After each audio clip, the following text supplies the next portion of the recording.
Buenas tardes a todas, a todos.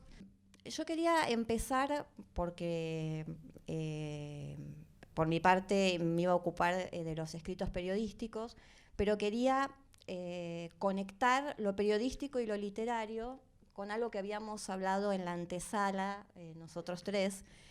Voy a leer lo que aparece destacado, es muy cortito, no se asusten, en los escritos periodísticos, en el estudio, selección y prólogo que hizo Liliana Reales al libro. Y es lo siguiente: esencialmente el escritor es un periodista que no trabaja sobre el tema que sucedió hoy y hay que entregar esta noche para que se publique mañana.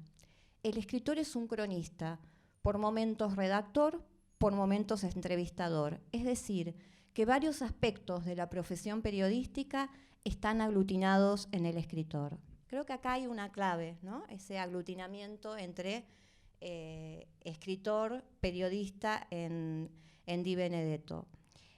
Él se dedicó 43 años al periodismo, vivió 63, o sea, es muchísimo, es una cantidad de tiempo muy intenso.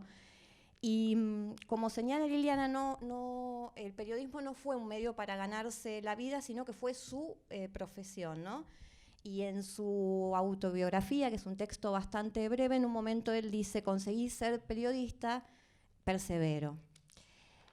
Yo quería empezar, y ahí podemos por ahí juntar periodismo y literatura, con un texto que a mí me asombró muchísimo, que es el joven que tiene en el año 44, él nació el 2 de noviembre de 1922, tiene 21 años, y va a cubrir el terremoto de San Juan. Escribe una serie de crónicas. Y escribe lo siguiente. La crónica que a mí más me impactó, les leo cómo empieza y cómo termina. El cronista ha visto en esta rápida visita a la ciudad devastada todo un mundo de desgracias y calamidades, con el espíritu encogido ante la magnitud del drama que sufre la población de esta capital. Así empieza. El cierre me parece de lo mejor que he leído, un texto de estas características en un diario en el año 44. Es literatura pura, escuchen. Los cadáveres extraídos parecían conservar los ademanes de defensa instintiva. Unos tenían las manos sobre la cabeza, otros estaban en forma de esguince, otros encogidos como si se hubieran acurrucado en el momento en que la mampostería se derrumbaba. Entonces, acá hay un cronista que es escritor, ¿no? Hay un uso de las herramientas literarias. Entonces quería empezar un poco a cruzar, a preguntarles a esta mesa fusionada cómo conviven periodista y escritor, periodista y narrador. No sé quién quiere empezar. Como va a ser una fusión, vamos. Sí, bueno. Bueno, yo pienso que hay muchos aspectos, varios aspectos de la, digamos, profesión de periodista de Antonio de Benedetto que hay que llevar en cuenta, ¿no? Primero, él le dedica toda la vida adulta al periodismo. Y al dedicarse al periodismo, él no solamente lo hace, o sea, empieza como reportero, claro, pero después él va a asumir la sección de artes y espectáculos como jefe de esa sección, y después él es ascendido a prácticamente director del diario Los Andes. Era subdirector, pero la función de él realmente era de director. En ese momento, en esa faceta, él transforma el diario Los Andes, lo moderniza profundamente. Recibió becas para hacer pasantías o experiencias, estallo, ¿no? en Estados Unidos y en Francia. O sea, hubo una inversión de parte de esos países que habrá seleccionado algunos periodistas de América Latina para llevarlos, etcétera, ¿no? Entonces, él pasa a desempeñar un papel ejecutivo en el diario, diseña una nueva imagen para el diario Los Andes, que era muy conservador, pero se adapta el diario a esas iniciativas de Di Benedetto. Entonces él tuvo mucho éxito en ese nivel también, ejecutivo. Entonces él no fue, a diferencia de otros escritores, apenas no digo apenas de forma peyorativa, o sea, digamos, no fue solamente un autor de crónicas periodistas, ¿no? Él tuvo una función ejecutiva muy importante. Y eso significa ¿qué? Significa que hizo del periodismo realmente su profesión. O sea, no fue circunstancialmente para ganarse la vida un periodista. Él fue un periodista de cuerpo entero, de cuerpo y alma, pero también un escritor. Entonces, eso me parece muy importante decirlo. La otra cosa es que cuando él, desde el comienzo, como vos lo mostraste ahora, cuando esas crónicas del terremoto de San Juan, fue muy difícil para mí encontrarlas. Primero encontrarlas y después decidir que eran de él, porque no estaban firmadas. Entonces fueron así, yo me acuerdo que muchas veces me despertaba de noche y me corría a mi escritorio a ver de nuevo, pero a ver, cosas es que una responsabilidad muy grande. Lo mismo sucedió con el segundo volumen, donde hay seudónimos. Uno tiene que decidir hay testigos, pero yo a los testigos y a los testimonios les creo, por supuesto. Dios me libre, si no voy a creer, sí. Pero mi condición de investigadora me dice eso no es suficiente, no es suficiente. Uno tiene que tener la prueba documental, y la prueba documental es el análisis de estilo. Y ahí yo dije, bueno, yo leí todas las notas que habían salido en el mismo diario o en otros diarios contemporáneamente a esas notas del terremoto de San Juan, y yo leía, y entre medio de esas notas veía estos tesoros, verdaderas joyas. Así hay otras también que son muy hermosas, ¿no? Además de la que leíste. Y yo dije, no, y después fui comparando con el Di Benedetto posterior y todo esto, y dije, no, es el mismo estilo, son de él, ¿no?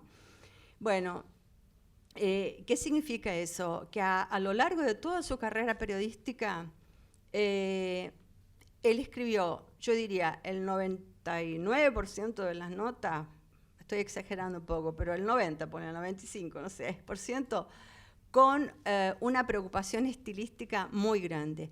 Yo conozco algunas notitas de Di Benedetto que no tienen tanta preocupación, las habrá escrito a las corridas o por obligación o por lo que sea, cosa que nos pasa a todos. Yo también fui periodista, entonces sé muy bien cómo funciona eso. Pero siempre hubo esa preocupación estilística. Y él se dio el derecho con un coraje enorme, porque ustedes, la mayoría de ustedes, probablemente ni conozcan Mendoza. Yo la conozco porque nací en Mendoza y viajo prácticamente todos los años. Y Mendoza era una ciudad mucho más conservadora de lo que es aún hoy, ¿no? Y entonces realmente había que tener mucho entusiasmo, mucho coraje, mucha decisión, digamos, para escribir del modo que él escribió y publicó en el diario, que provocaba, me lo dijeron sus ex compañeros o reporteros que trabajaron con él como reporteros. Él era el jefe de estas personas, me lo dijo más de uno, provocaban extrañamiento, un profundo extrañamiento, que es el mismo término que usa Julio Premat como una de las características de su literatura. Y cuando me lo dijo espontáneamente, yo no fui yo la que induje a eso, ¿no? Pero me acuerdo perfectamente el testimonio de un periodista que desgraciadamente se murió, Alberto Atienza, gracias Natalia. Bueno, Natalia también lo conoció. Atienza fue el primero que me dijo esa palabra, ¿no? Nos provocaba un gran extrañamiento. Si provocaba extrañamiento en sus compañeros, imagínense en los lectores comunes. ¿El extrañamiento qué?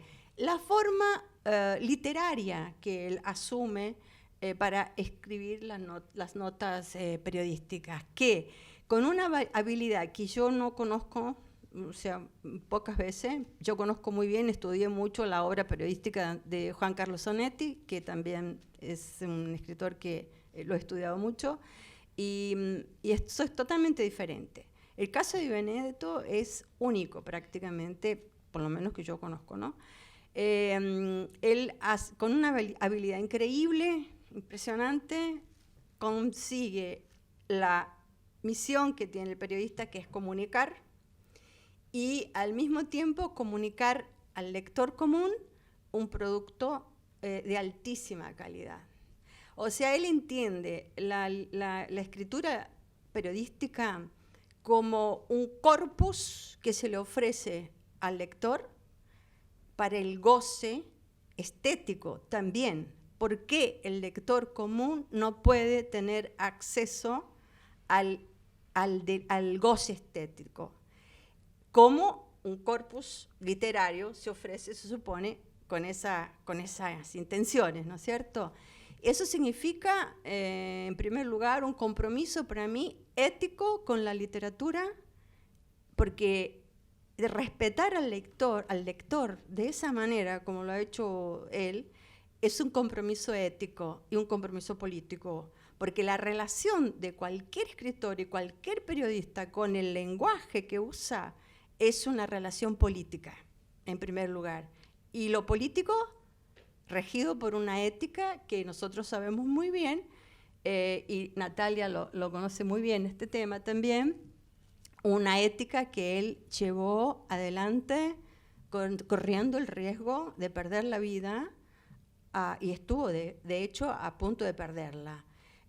Lo ético en Di Benedetto se manifiesta de esa manera, ese compromiso con hacer un periodismo desde el punto de vista escritural, de la escritura de altísima calidad y profundo respeto por el lector, pero también de no esconder, no esconder las cosas. Bueno, los militares fueron especialmente al Diario de los Andes para pedirle a los directores del Diario de los Andes que hablaran con Di Benedetto para exigirle que no publicara ciertas notas. O sea, estaba censurado el diario. Él no respetó la censura.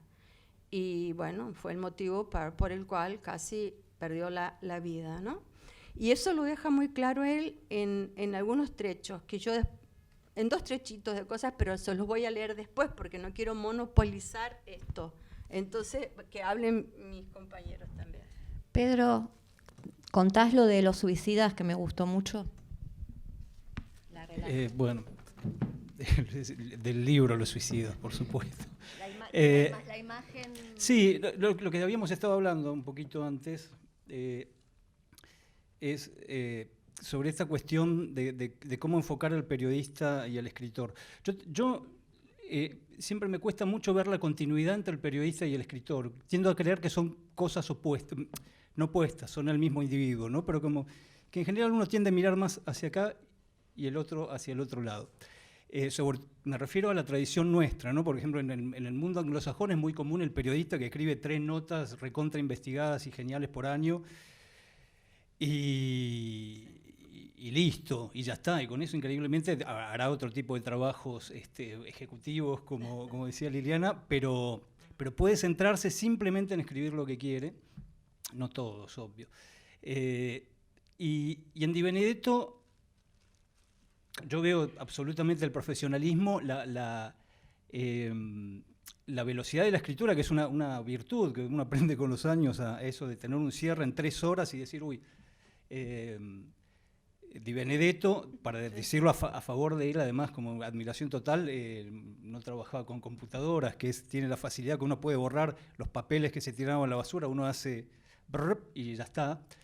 Es mucho menos trabajoso escribir en un teclado que en una máquina de escribir. Si alguien tuvo que escribir rápido alguna vez en una máquina de escribir y muy largo, sabrá lo agotador físicamente que es. Sí. O que me reblandecí probablemente después de haber empezado en eso. Pero entonces, yo lo que veo, a mí, por ejemplo, en el periodismo de Di Benedetto, me encanta, esto es una deformación profesional porque me gusta mucho la crítica del cine y el cine en particular, todo lo que hace sobre cine. Donde es más periodista que nunca, me parece, en el sentido, le voy a poner menos estilo, lo tiene. Porque yo lo que creo es que, bueno, obviamente, a Di Benedetto, que puede haberlo usado como cantera, todo escritor que hace periodismo lo usa un poco como cantera al periodismo, pero yo creo que se le escapa también el escritor. Se le escapa por esto, por el extrañamiento. Digo, Di Benedetto es una de esas personas que a mí no me gusta mucho conocer escritores, debo reconocer, pero que me hubiera gustado conocerlo porque estoy seguro que, no sé, de solo hablar hay algo ahí que excede el periodismo y excede la literatura, o que está en los dos lados, mejor, que excede en el sentido de que está en todas partes. Y entonces, pensándolo en función de su propia literatura, a mí lo que me asombra en los escritos periodísticos de él es el estilo y también cómo van apareciendo cosas que después están en su literatura. Hablamos de los suicidas, que se toca con lo que leía Silvina sobre el terremoto, que es un tipo de imagen que tiene mucho Di Benedetto, esa cosa del desastre, ¿no? Y el desastre puede ser hasta el ruido, como es en El Silenciero, todo un mundo que es como una fricción, ¿no? Que es lo que tiene como uno de los sectores de la literatura de Di Benedetto. Como en Los Suicidas hay una descripción que es muy parecida al principio, ¿no? Los Suicidas, que no es una de las novelas más apreciadas quizás de él, a mí me encantó, porque es rarísima justamente, ¿no? Tiene algo, Di Benedetto, uno de los factores que tiene como escritor es que, siendo totalmente distinto a lo que hace, que tiene como esa opacidad que tiene Kafka, que hay un momento uno dice, ¿de dónde sacó a hacer esto, semejante cosa, ¿no? Y es la literatura que te va llevando. De hecho, Sama es un poco así. Pero, y lo quería contactar, nomás para poner otro ejemplo de cómo en lo periodístico uno encuentra reflejos, en este caso más temáticos que estilísticos, es, por ejemplo, que en la primera nota que hay, no en este, sino en los escritos periodísticos, es una suerte de visita al zoológico de Mendoza, ¿no? Sí. Y donde hay, al final de esa visita, que habla de distintos animales, un mono que intenta suicidarse. No sé si alguien lo leyó y lo recuerda, ¿no? Un mono que creen creían que alguien le había arrojado una piedra. Entonces él empieza como a investigar y a hablar con los cuidadores, y unos días después descubren al mono golpeándose con una piedra en la cabeza. Entonces habían llegado a la deducción de que estaba tratando de matarse, simplemente lo que tenía pobre, que debía querer escapar de esa jaula. La idea de escaparse de la jaula es también muy, muy benedettiana, por lo demás. Pero el mono, ustedes recordarán que aparece al principio un mono muerto en Sama, que es una imagen de una belleza tremenda y que curiosamente no está en la película. En la película aparecen como peces besando una suerte de vidrio, seguramente, como si estuvieran en el fondo del agua. Y esa escena que es, hoy se diría icónica, una palabra que mucho no me gusta, pero que es casi de donde sale todo Sama, ver a ese mono muerto, no está en la película. Una cosa insólita, una película que por lo demás a mí me encantó. Pero es curioso, ¿no? Es como que uno filme En busca del tiempo perdido y no moje la Madeleine y empiece a recordar. Que Raúl Ruiz la filmó, por ejemplo, filmó el último tomo y está la escena, porque es ineludible. O como Los molinos de viento. Por omisión puede ser más fuerte. Claro, bueno, puede ser. Pero acá en vez de un mono había unos peces que estaban preciosos por lo demás, o eran muy impactantes.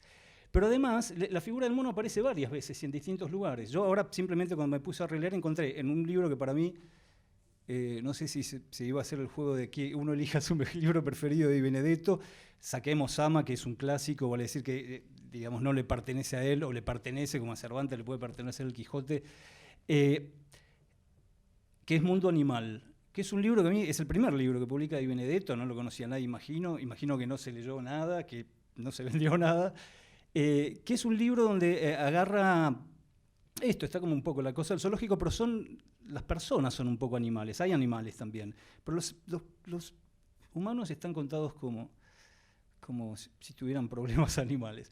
Y hay un cuento que se llama Nido en los huesos, si no recuerdo mal, que es justamente sobre un mono también, que el padre lleva un mono y lo pone en una palmera, y si no recuerdo mal, el mono se escapa, pero el que se vuelve queda influido por el mono es el personaje, el chico, que después se va a otro lado, ¿no? que empieza a creer que tiene un nido de pájaros en la cabeza, al mejor estilo Bruno Schulz, y es un cuento buenísimo también.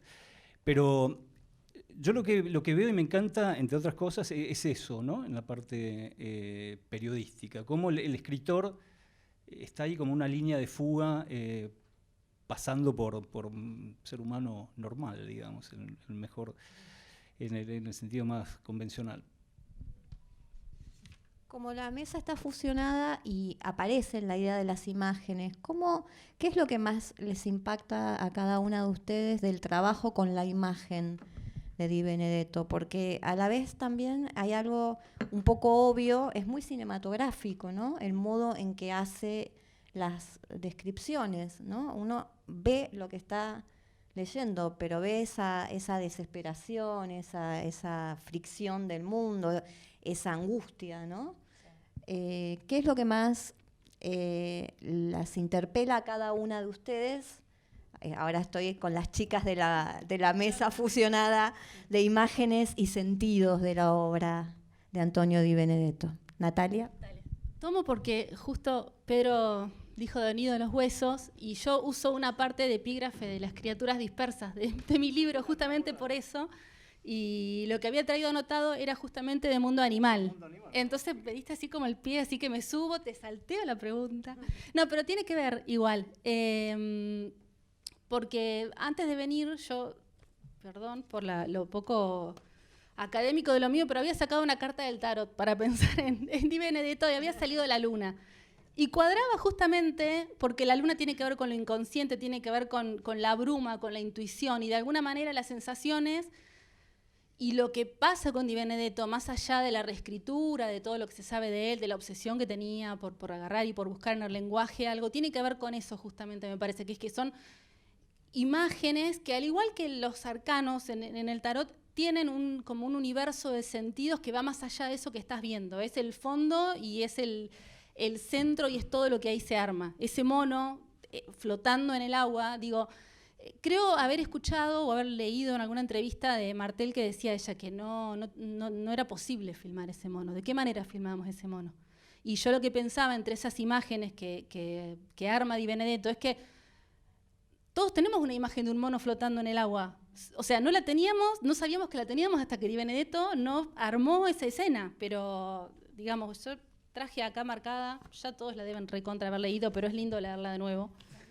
Pero es esa partecita, ¿no? Cuando dice, con su pequeña ola y sus remolinos sin salida, iba y venía con precisión un mono muerto, todavía completo y no descompuesto. El agua ante el bosque fue siempre una invitación al viaje, que él no hizo hasta no ser mono, sino cadáver de mono.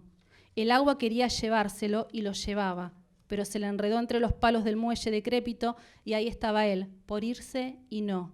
Y ahí estábamos, por irnos y no. Es así como, ¿no? Maravilloso. Pero digo, coincido totalmente con lo que decía Pedro, de cómo se le ocurre eso, ¿no? O los caballos corriendo al vacío en Los Suicidas, la gente que trabajó con él cuando estaban aprendiendo decían que él de hecho los mandaba como a averiguar también de suicidios en Mendoza y demás, como que creo que traficaba un poco en esta cosa de la idea brumosa. O estos bordes difusos, traficaba también un poco, ¿no? De lo que era de la realidad de la ficción y de la ficción a la realidad. En el texto del terremoto se lo reconoce mucho también en las crónicas que hizo, por ejemplo, en Bolivia. Hay algo de la mirada, de la construcción de las escenas, donde, digo, todo en definitiva se trata de eso, ¿no? De cómo miramos y qué es lo que elegimos mirar, y creo que está ahí como que se puede hacer una línea. Así que, bueno, nada, me parece que más allá de la construcción del lenguaje y demás, digo, hay algo de eso y que se ve en Mundo Animal que tiene que ver con cómo eso que armaba, era como escenas o imágenes que de alguna manera creo que que tocan una fibra, y yendo a esto, lo inconsciente, digo que va a eso, como algo que va más allá de lo racional, digamos. Y bueno, ahora para cerrar con esta primera parte, pero digo, pensando en esta cuestión del periodista y del escritor, y pensando en zoológicos, él contaba una anécdota cuando era chico que decía que había un eclipse de sol, y en ese momento, digo, hoy por hoy lo vemos por TN las 24 horas, pero en ese momento un eclipse de sol era, bueno, ¿qué va a pasar? Y él entonces, por lo menos es lo que él contaba, decía que pidió permiso, estaba en 6º grado, para ir al zoológico justamente a ver qué hacían los animales cuando el sol se tapaba. Entonces decía que cuando volvió, los compañeros le preguntaban qué había pasado, qué había visto. Y entonces él dividía a las personas entre a quienes respetaba, les parecían que eran piolas, y quienes les parecían que eran como más reducidos en sus capacidades intelectuales según su criterio. Y entonces a quienes creía que iban a poder creer lo que decía, les decía que no sé, que por ejemplo el mono había hecho algo como espectacular y demás, y a quienes respetaba intelectualmente les decía no pasó nada, no hubo ningún cambio. Entonces como que de golpe ahí estaba, ¿no? El periodista y el escritor ya de chiquito también como ahí, en ese germen, digamos. Y una última cosa, porque me quedé enganchada con el otro tema, estoy ahí justo en el medio de las mesas, pero es que Sombras nada más sirve muchísimo, por un lado, para recuperar esa idea de Di Benedetto, que hacía como esta cosa de la literatura del yo, pero mucho antes, y para rescatar también ese libro, y hay mucho ahí también para trazar de él y su recorrido con los comienzos del periodismo. Yo también me enganché, bueno, yo también soy comunicadora, entonces también me enganché en eso, pero voy a las imágenes primero. Las imágenes de Di Benedetto son muy perturbadoras en su efecto. Esto que hemos dicho de que, bueno, el mono no está en la película de Lucrecia Martel, ¿no? Pero el libro de Selva Almada sobre el diario de rodaje de Same se llama El mono en el remolino. Pero después no aparece nombrado. No, pero digo, un poco como lo que estábamos hablando, ¿no? Esa imagen, lo que decía Natalia, esa imagen no la habías visto y cuando la ves decís, ya no puedo prescindir de esto, y entonces la imagen puede no estar porque ya está en uno.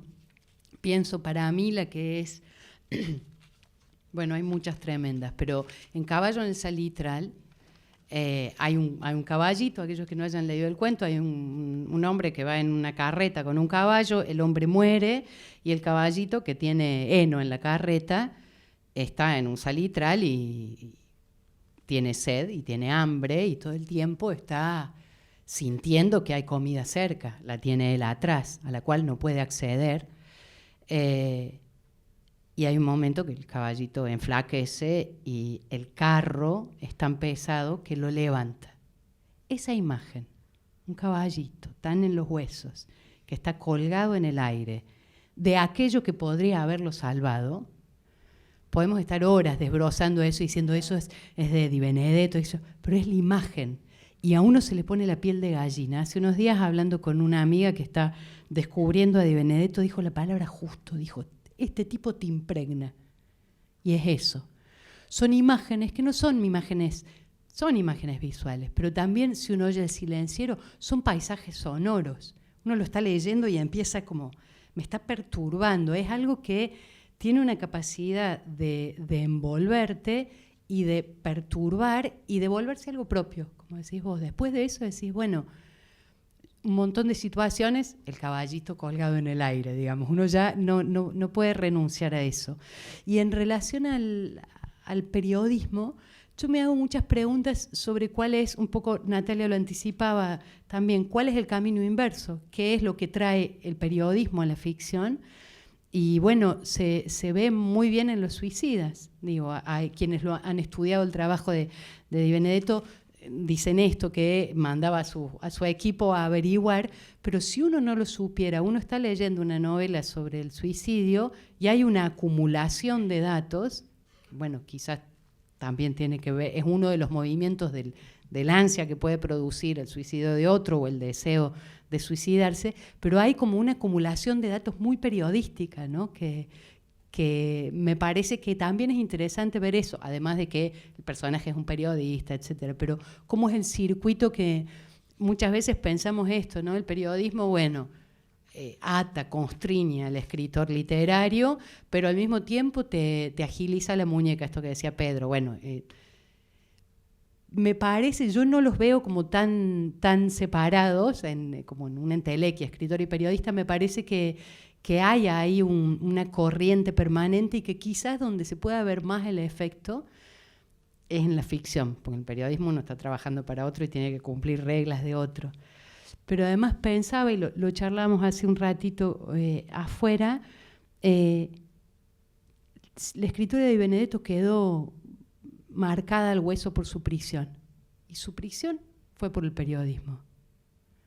Entonces también los efectos del periodismo pueden ser enrarecidos, no tan directos. Es decir, bueno, el tipo se tuvo que exiliar, estuvo preso, fue detenido por los militares, y todo eso anclado un poco a su trabajo como periodista, ¿no? Un efecto muy a lo de Di Benedetto, como medio raro.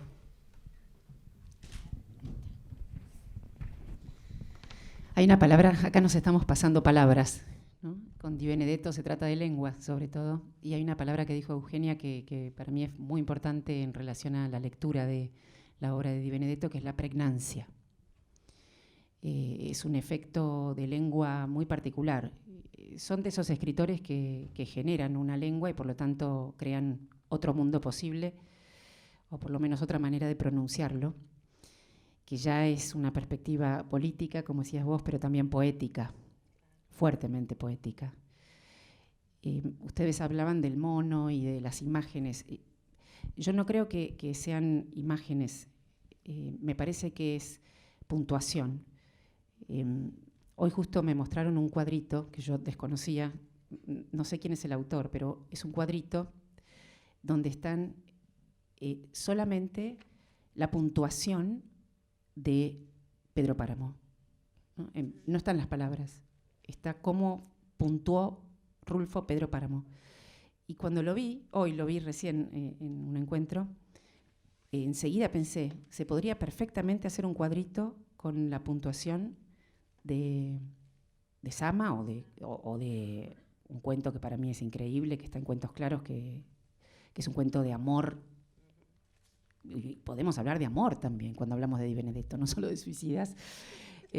Bueno, el suicidio por amor debe ser uno de los más interesantes, o por lo menos Duras en Moderato Cantabile. Bueno, no es un suicidio eso, pero casi. De erotismo, sí. De erotismo y de ascetismo. ¿Cómo logra Di Benedetto en lo ascético plantear lo voluptuoso? ¿No? Es todo árido y sin embargo hay una voluptuosidad y hay el afán de cada uno. Pero yo cuando vos justo releías, Natalia, el comienzo,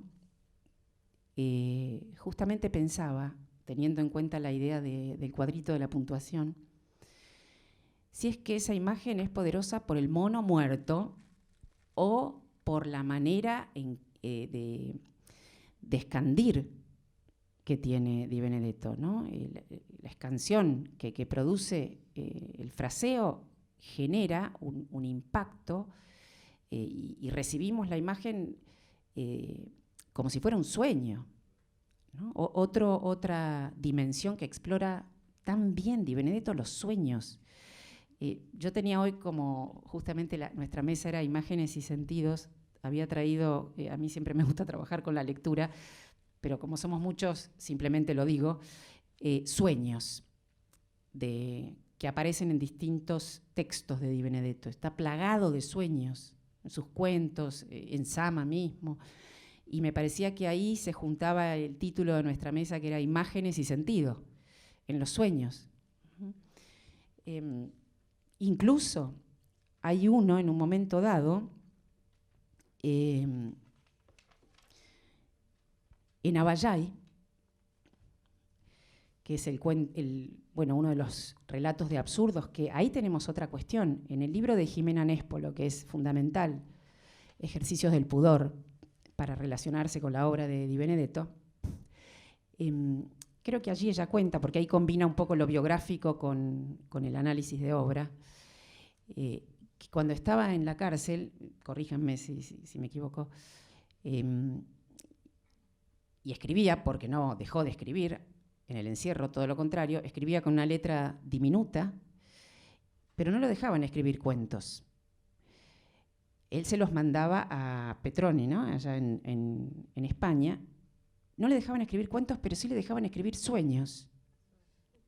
Yo dije, qué raro, los cuentos están prohibidos y los sueños no. Y ese paquete de sueños que él envió con una letra pequeñísima, no sé si estará exhibida, siempre me dio mucha curiosidad ubicar esa grafía del encierro haciendo pasar los cuentos por sueños. ¿No se encuentran? Mira. Los he buscado, cielos, mares y tierra. Mira. La aventura de ese texto es increíble, porque ese texto, que fueron sueños, que en realidad eran cuentos, llegaron a su gran amiga en España, y gracias a soñar su libertad a través de la escritura, pudo no solo salir de la cárcel porque unos buenos escritores hicieron lo suyo aquí para defenderlo, sino porque ella allá consiguió el anticipo para publicar el libro de esos sueños, que en realidad es un libro de cuentos, que es Absurdos, y con ese anticipo me parece que algo mejoró su poder viajar, ¿no?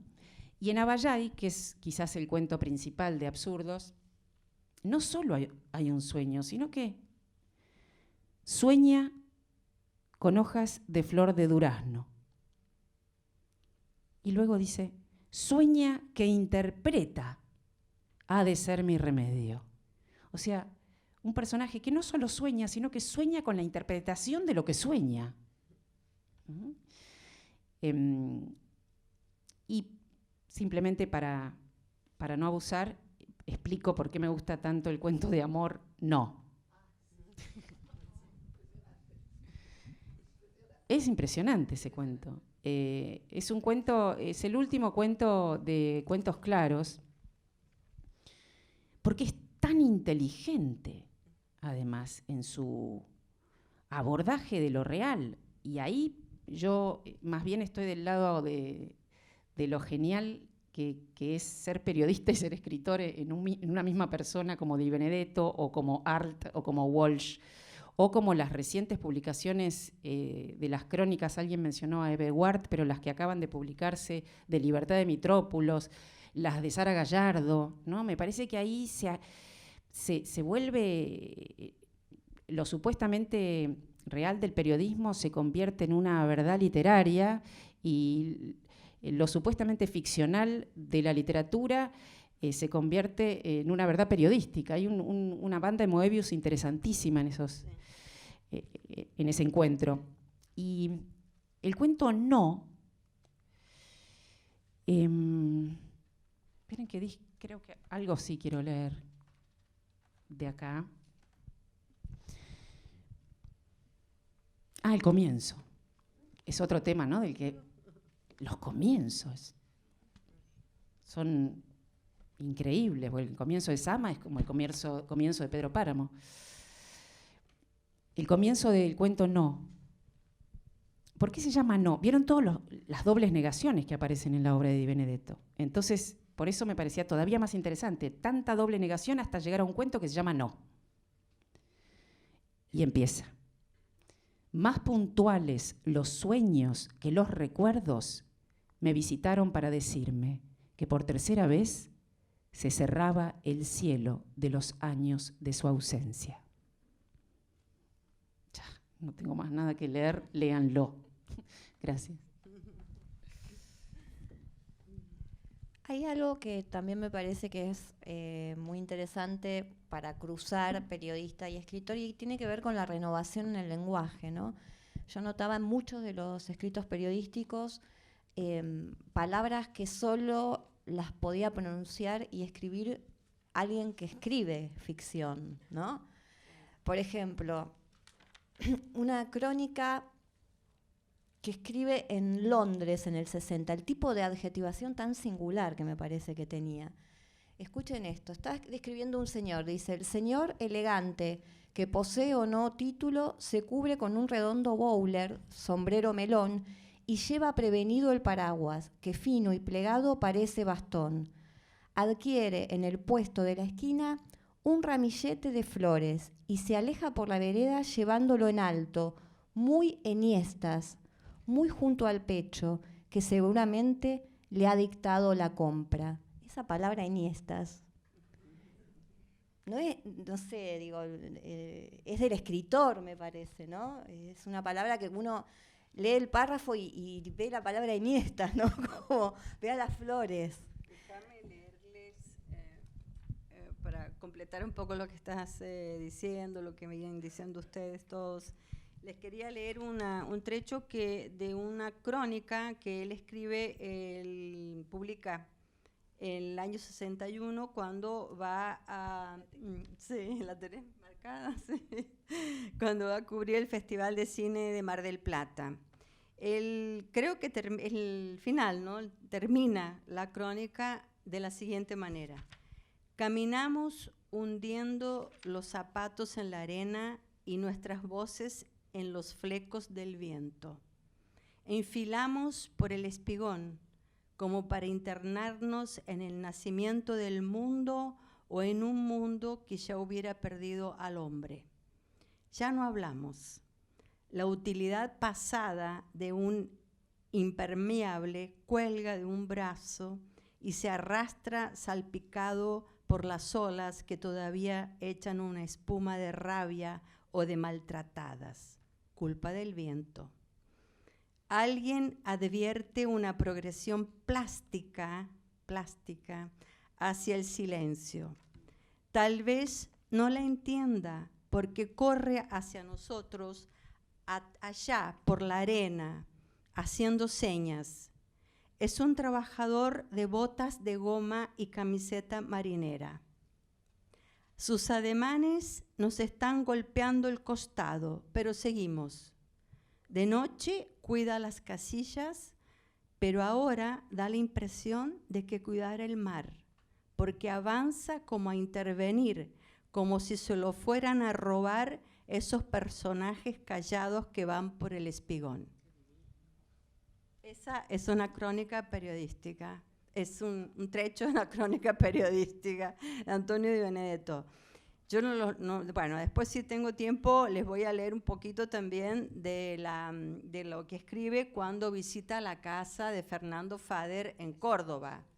Y ahí a ustedes que les interesa la imagen y el tratamiento plástico de la literatura de él, es muy interesante porque él en esa crónica a mí me conmovió profundamente.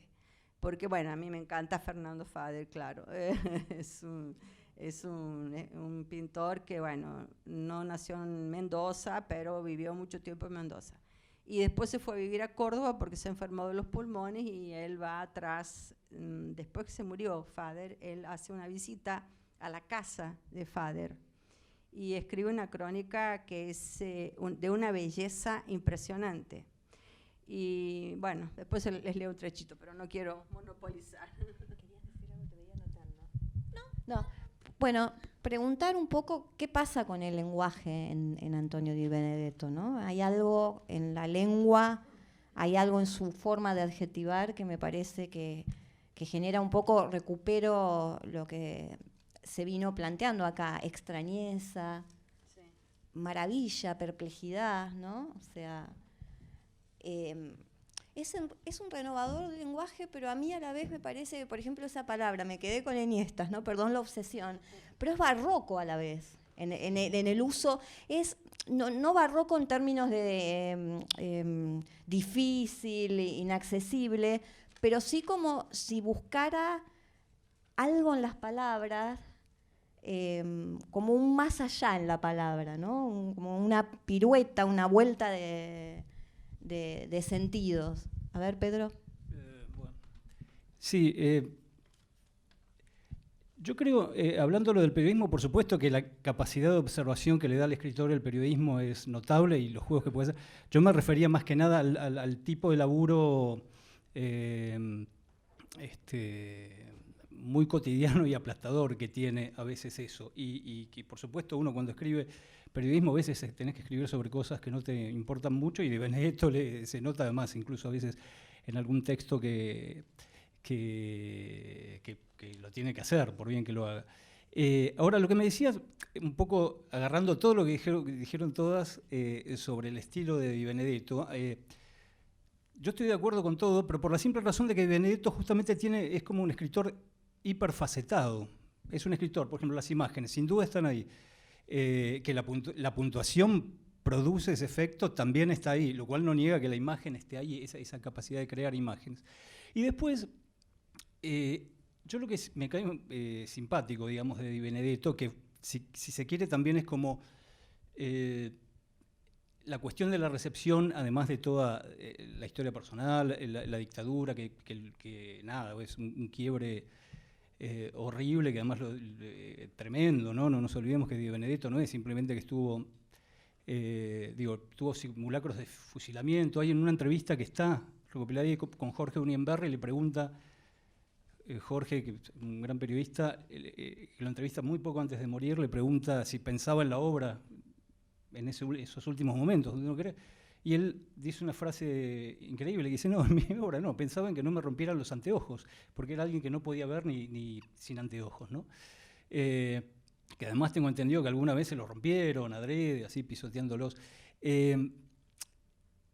Entonces, para volver a la idea de las palabras, yo lo que veo en Di Benedetto, y que es lo que a mí me gusta, es que es como un escritor donde la influencia de Borges está, pero también está un poco antes de Borges. O sea, usa todo ese tipo de palabras que uno imagina usadas que usaba, por ejemplo, el modernismo, digamos, ¿no? Todo un tipo de lenguaje casi como un escritor que conoce todas esas palabras y las vuelve a poner en otro lugar.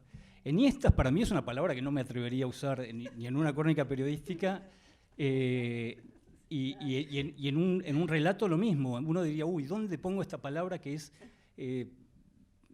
preciosa por lo demás? Pero a veces hay esa funcionalidad. Bueno, a Di Benedetto no le importaba mucho eso, o le importaba ponerlo ahí en juego, ¿no? Me parece que entonces tiene todo, se lo puede ver desde muchos ángulos, desde la historia de amor, como no, que cuenta Silvia, a Ballay, que es como un cuento borgiano pasado por el absurdo, hasta Caballo en el Cilindral, El juicio de Dios, que es un cuento increíble, y donde a veces el tipo de pronto también puede ser hiperpreciso, digo, no volverse loco con querer marearte. Entonces es un escritor, yo diría que es un escritor desparejo, pero en el mejor de los sentidos, que vos no lo podés agarrar, digo, Borges también, todo el mundo es desparejo, ¿no?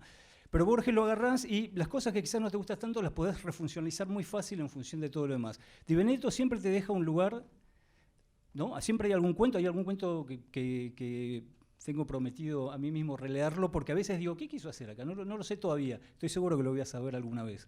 Porque lo plantea él de esa manera, ¿no? Es como un territorio que avanza hacia todos lados.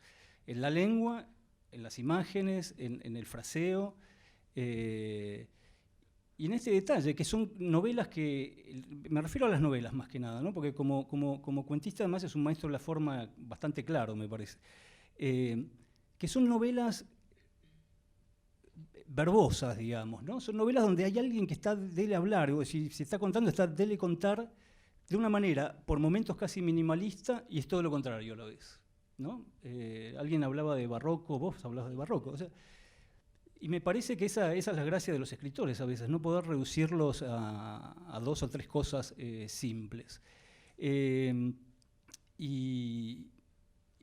Y nada, yo me acuerdo una vez, solo una anécdota, hace muchos años, de 20 años, supongamos que había traductores que vinieron acá a Buenos Aires y nos reunimos, y en esa época todavía estaba el fantasma de Borges, casi diríamos como un peso opresivo, ¿no? Y un traductor alemán me dice, se enojó, un alemán enojado es algo complicado, de grandote además, me dice, pero vos estás hablando de nuevo de Borges, dice, y todos hablan acá de Borges, dice, pero tienen un escritor como Di Benedetto, ¿no? Y después me acordaba que la primera vez que yo leí a Di Benedetto cuando era chico, por una absoluta casualidad, lo leí en español, pero era una edición bilingüe en alemán. Digamos, y es un tipo que se lo leía en ese ámbito a veces, en la órbita alemana, que es una órbita bastante extraña, ¿no? Y bueno, nada, esa pequeña enseñanza de un anónimo, porque no me acuerdo cómo se llama, de traductor alemán. Bueno, no, pensaba, si no recuerdo mal, de hecho creo que El Silenciero tiene algo que está, o sea, como que cuando la escribió, de alguna manera, la escribió pensando cada frase en algo que tiene que ver con la construcción del alemán. Es para chequear, pero algo de eso había. Pero yo coincido con lo que dice Pedro de vuelta. Vos hablás y yo vengo a coincidirte, ¿viste? Pero pienso que esto también, que creo que hay algo de la limpieza del lenguaje que también está, digo, más allá de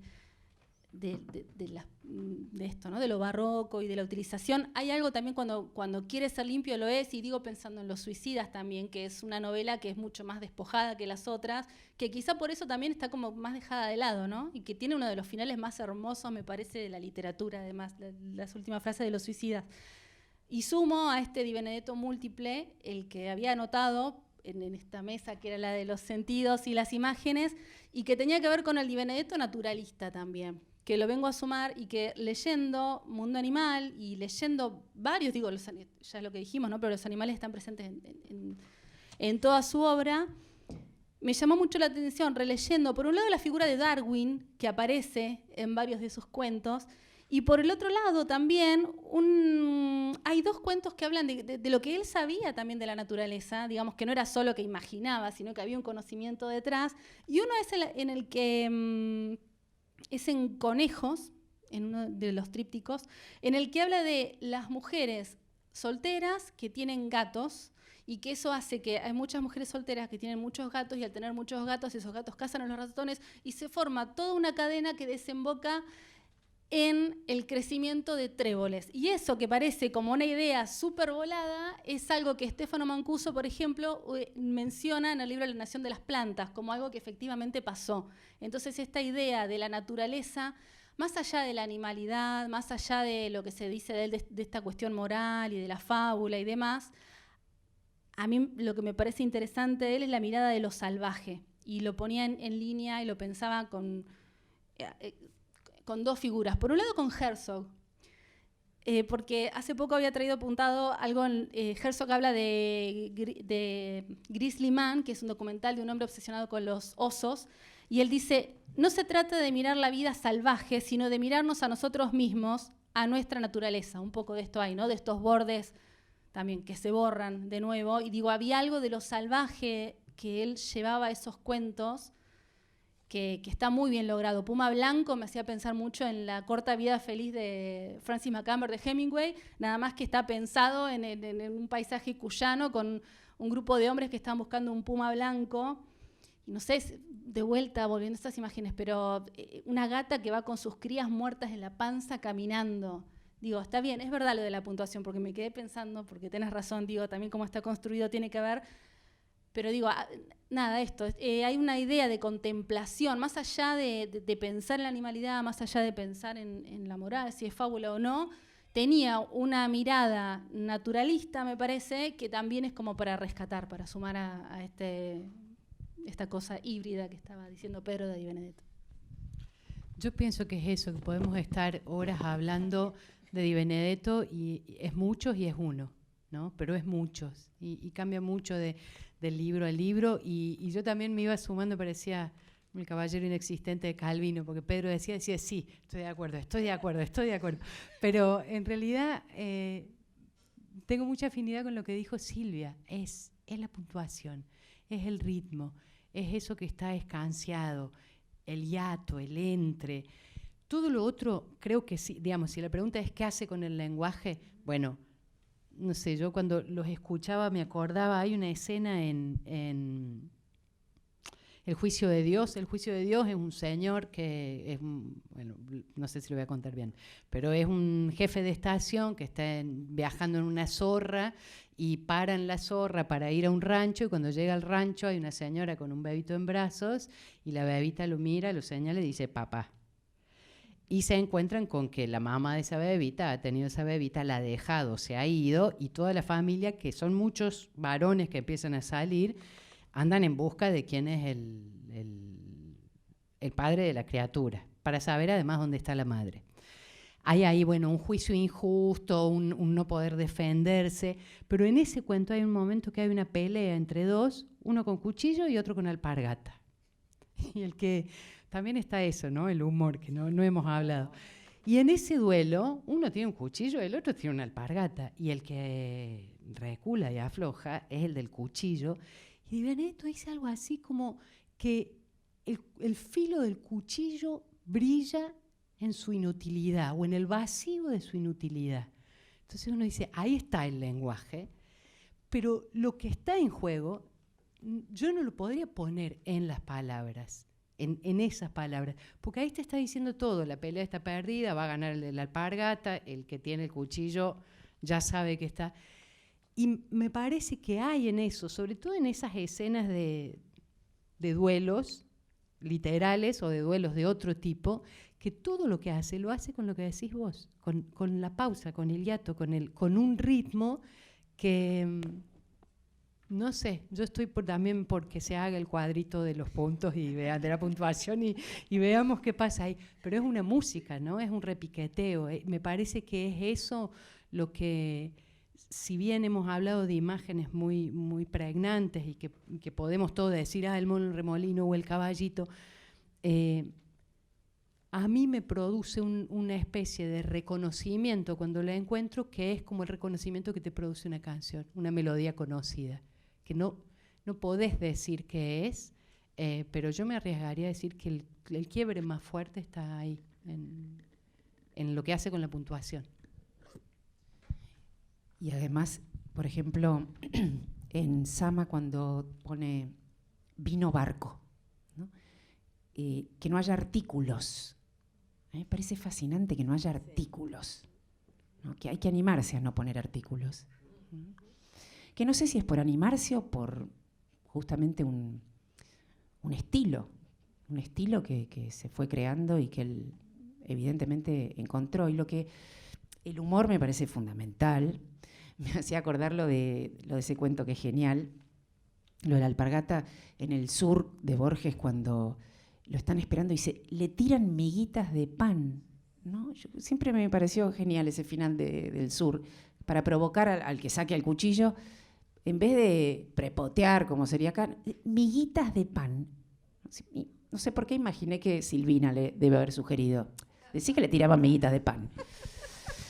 Y otra última cosa que me parece, con lo que dijimos incluso desde el punto de vista de la experiencia terrible que él tuvo y la responsabilidad enorme de ser el subdirector de un diario, es la H minúscula y la H mayúscula, es decir, la H minúscula del hombre y la H mayúscula de la historia. Cómo puede estar hablando de las mariposas de Cojo, puede estar hablando de otra época, de lo más remoto, con un lenguaje anacrónico, como decía Pedro, ¿no? Jugar con el anacronismo y el efecto que puede tener una palabra anacrónica en lo actual, casi como una especie de palabra subvertida. Y desde lo más absurdo está siempre planteando el dolor por vivir y cuestiones de la humanidad. Que eso me parece también que vale en su obra.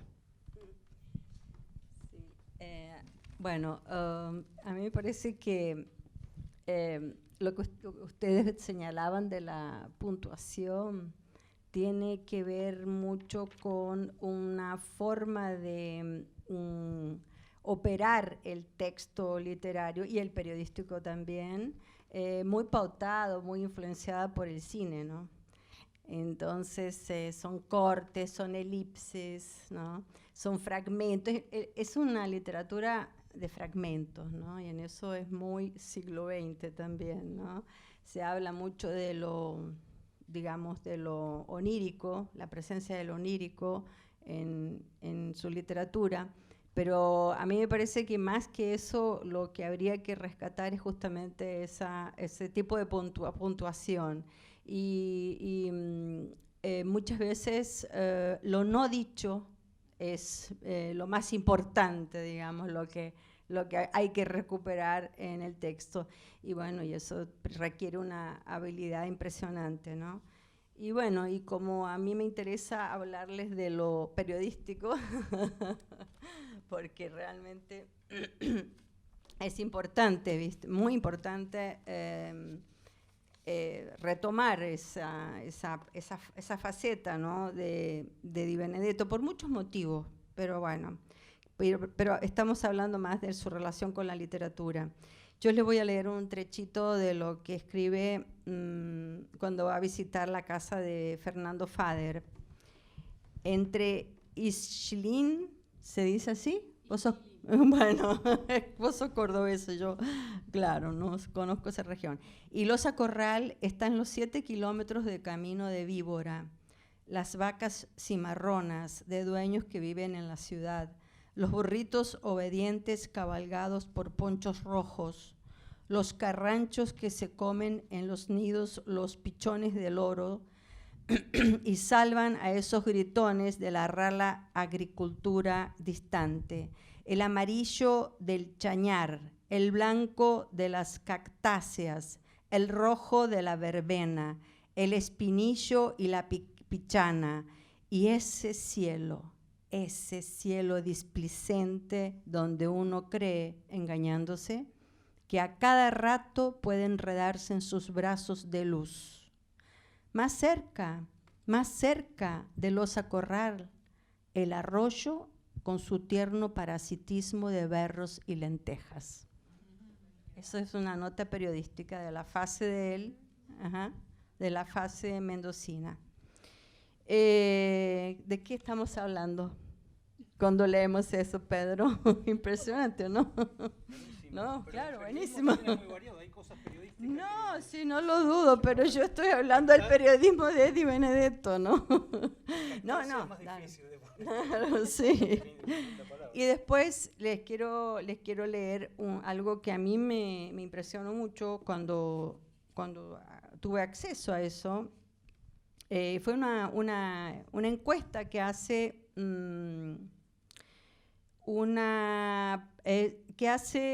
María Esther Vázquez. Le hace una encuesta a varios escritores, ¿no? Y fue publicada el 31 de marzo de 1985 en La Nación. Y sobre el escritor y la libertad de expresión. Di Benedetto, bueno, hace varias preguntas, él va respondiendo, y 3 preguntas, perdón, y responde las 3, pero él dice, yo quiero responder la 4ª pregunta que no fue hecha. Y él dice, quisiera contestar una 4ª pregunta que me hago a mí mismo. ¿Qué habría hecho si hubiera gozado de libertad? Se refiere, entre paréntesis, a los años de la dictadura que lo encarceló, ¿no? Quizás habría seguido en el periodismo, de haber vencido la repugnancia de vivir bajo el imperio del crimen y el saqueo. En definitiva, no sé si habría aceptado ser periodista bajo el proceso, ejerciendo la mentira cotidiana y disimulo inicuo. Sé de hombres de prensa que aceptaron esa ignorancia, a menudo propiciada por los mismos empleadores, y ahora, en la democracia, se atreven a mirar de frente a las víctimas, como no se atrevieron a alzar la voz por sus compañeros aprisionados, hasta contribuyeron a silenciar su nombre. Aún hoy lo hacen, gozando de una libertad que les cae grande, pues nada hicieron por ella. Bravo, ¿eh? Muy fuerte. A mí me impresionó mucho cuando leí eso, muchísimo. Bueno. Como podemos seguir hablando, veo mucho entusiasmo, escucho a veces que comentan algo. Podemos seguir hablando nosotros, pero la idea por ahí es abrir preguntas al público si quiere hacerlas. Yo no sé si esto llega o se para quien quiere preguntar. A ver, y... Espera, a ver. Se escucha, no hace falta. No es una pregunta, es un comentario que creo que representa lo que sentimos muchos, y es que la integración de las 2 mesas fue un éxito. Ha sido una suma de pasiones. Perdón. Conmovedora. Yo he disfrutado profundamente lo que han hecho y me encantaría saber si va a estar grabado, si va a ser accesible para retransmitirlo, porque realmente es un homenaje a Di Benedetto estupendo. Gracias. A ver, sí. ¿Hay una mano levantada ahí? No. La luz. ¿No? Es la cámara. Yo vi así. Dije. Sí, es la cámara levantada. Iniesta. Sí. Ahí te llega. llegó. Cuidado que no te vengas con el cable. Bueno, en principio agradecerles, coincido con Alicia Plante además, que ella es autora de Adriana Hidalgo Editora también y vino, y estoy muy agradecida por su presencia y qué lindo que hayas escuchado eso. Les quiero agradecer a todos y contarles que tenemos reservada también una lectura de Eugenia Almeida como cierre. Bueno, y algo más. Hablaron de Mundo Animal. Saliendo por el pasillo hay una vitrina con las primeras ediciones de Antonio Di Benedetto y está la primera edición de Mundo Animal. Vayan a verla porque el lunes se va, no va a estar más. Sí quedan, porque eso es una biblioteca pública, estaba hablando de espaldas, es una biblioteca pública, quedan los libros de Antonio Di Benedetto, toda la obra completa, varios ejemplares para el que quiera venir a leer acá. Así que tienen toda la obra a mano. Periodística, literaria, está todo. Y bueno, gracias Nati Gelos, gracias por aceptar esta fusión además, gracias Silvina Friera, Liliana Reales también, y además tuvo tanto que ver con toda la organización de del centenario en homenaje. Pedro, que me dijo que sí, así fue en un segundo, sí, obvio. Y bueno, Silvia Hoppenheim, que hizo malabares que nadie iba a poder creer para poder estar hoy sentada acá, así que estoy muy, muy, muy agradecida. Y bueno, si no quieren seguir, no sé si van a seguir con algo más, pero aprovecho. Sí. Faltó un poco hablar, quedó exiliado, valga la redundancia, escritos del exilio, que acaba de salir. Son textos desde Madrid, 1978-1983. Es también con un estudio de Liliana. Y como quedó esto pendiente, yo te quería preguntar si notás una diferencia entre el periodista antes y después de la dictadura.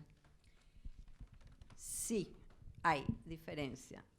Yo he estado trabajando en los últimos tiempos con el tema exilio, en el exilio de Antonio Di Benedetto. Inclusive va a salir ahora una publicación en la revista Sama del Instituto de Literatura Hispanoamericana, un dossier especial sobre Antonio Di Benedetto, y algo por ahí, algo va a salir sobre el tema del exilio.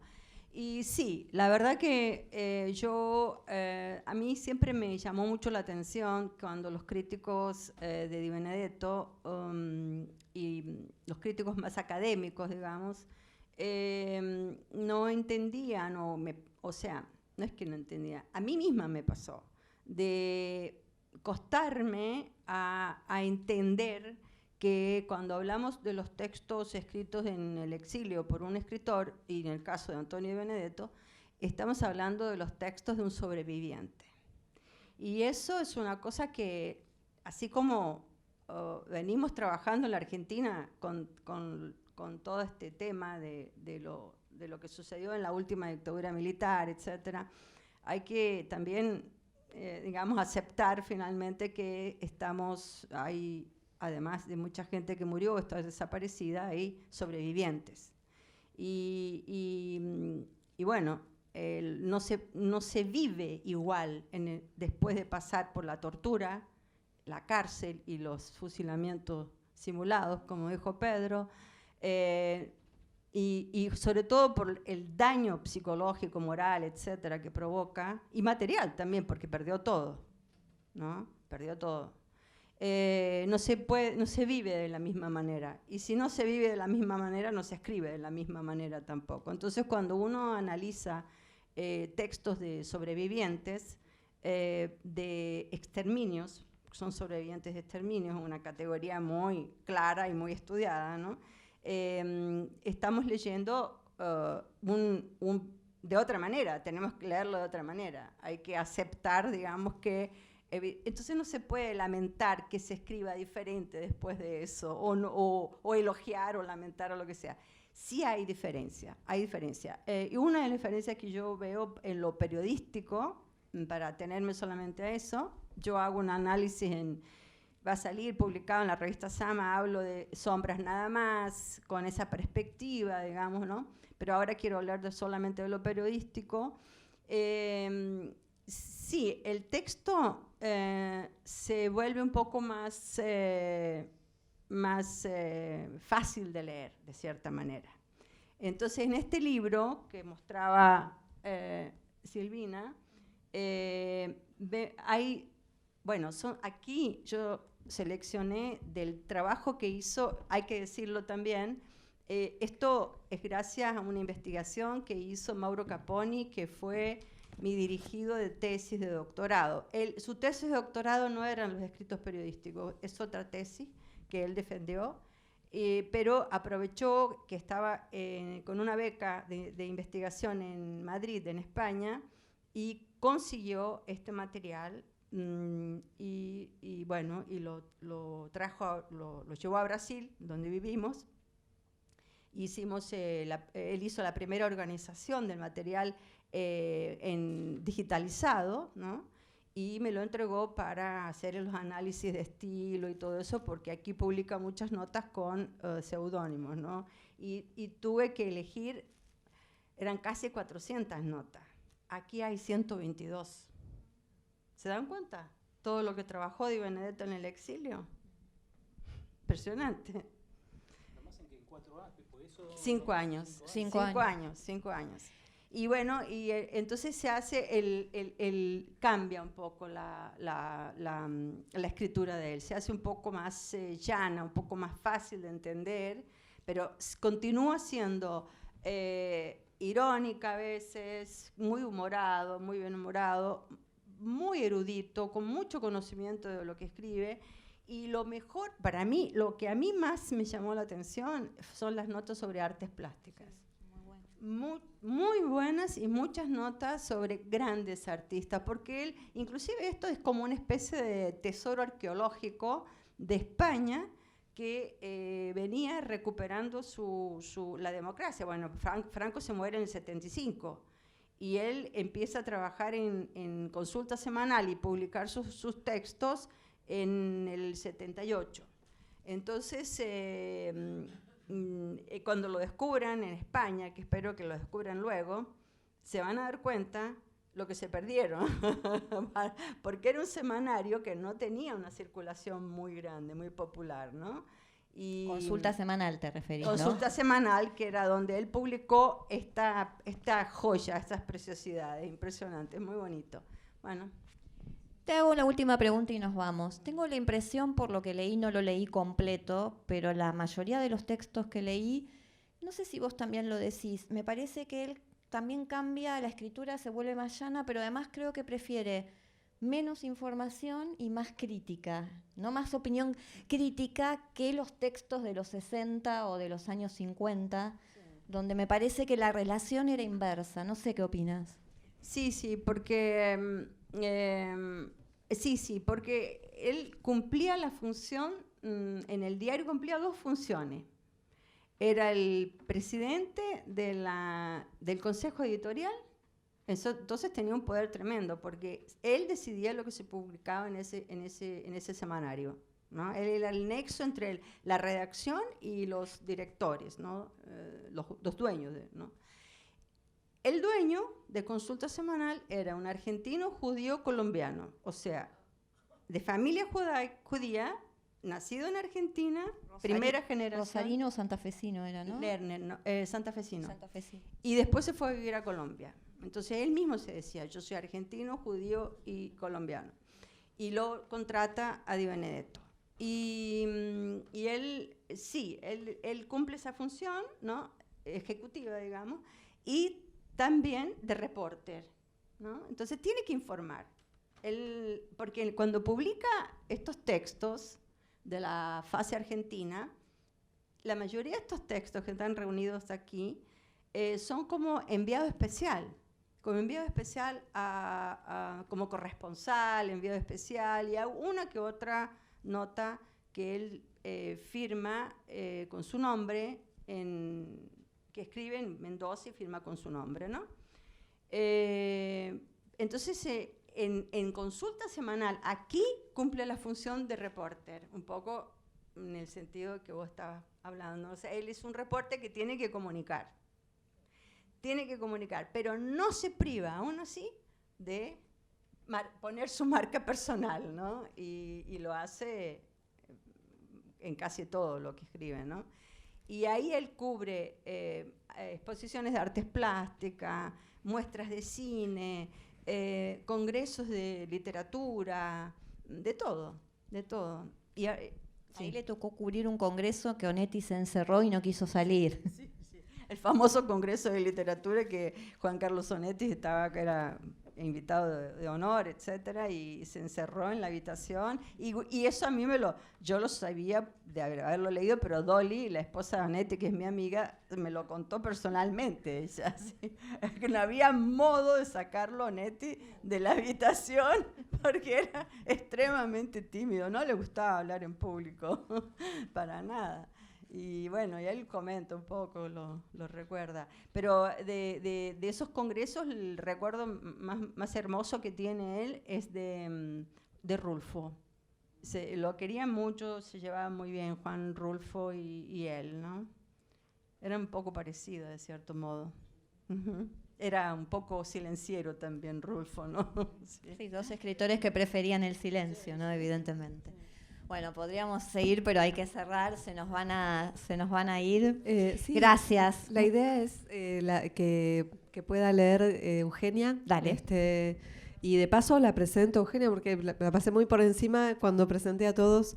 Eugenia, además de ser escritora, ella es periodista, trabaja en radio, trabaja en periodismo gráfico también, en La Voz del Interior de Córdoba, y publica novelas, publicó El Colectivo, que fue traducida a muchísimos idiomas, La Tensión del Umbral, La Pieza del Fondo, acaba de publicar Desarmadero, son todas novelas, pero también publicó Inundación, un libro que podríamos cruzar entre ensayo poético, que también se ganó un premio en esta última Feria del Libro, al mejor libro, el premio que le dio la crítica.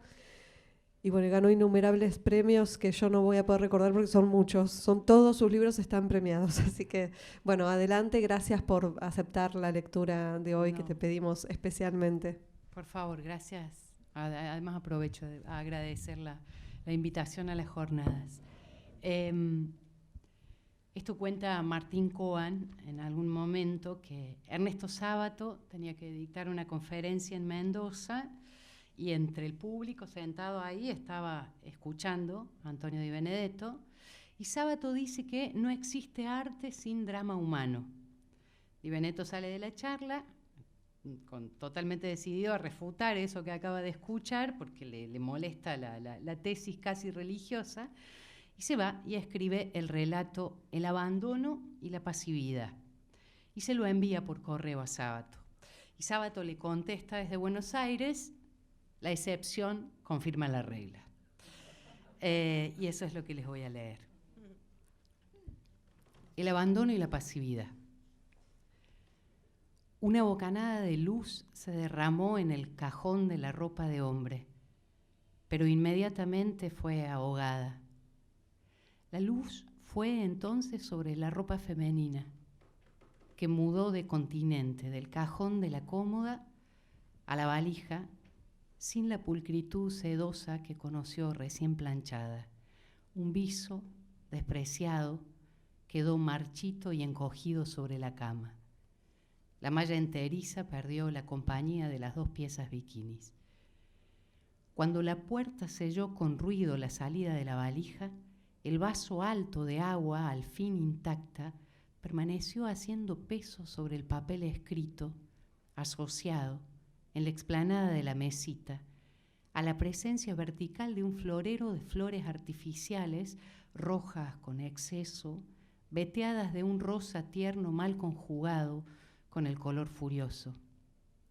Pero al acallarse la violencia exterior, también la violencia del sol, la vena rosa se extinguió y las flores comenzaron a ser una revuelta e impalpable mancha acogida a las discretas sombras.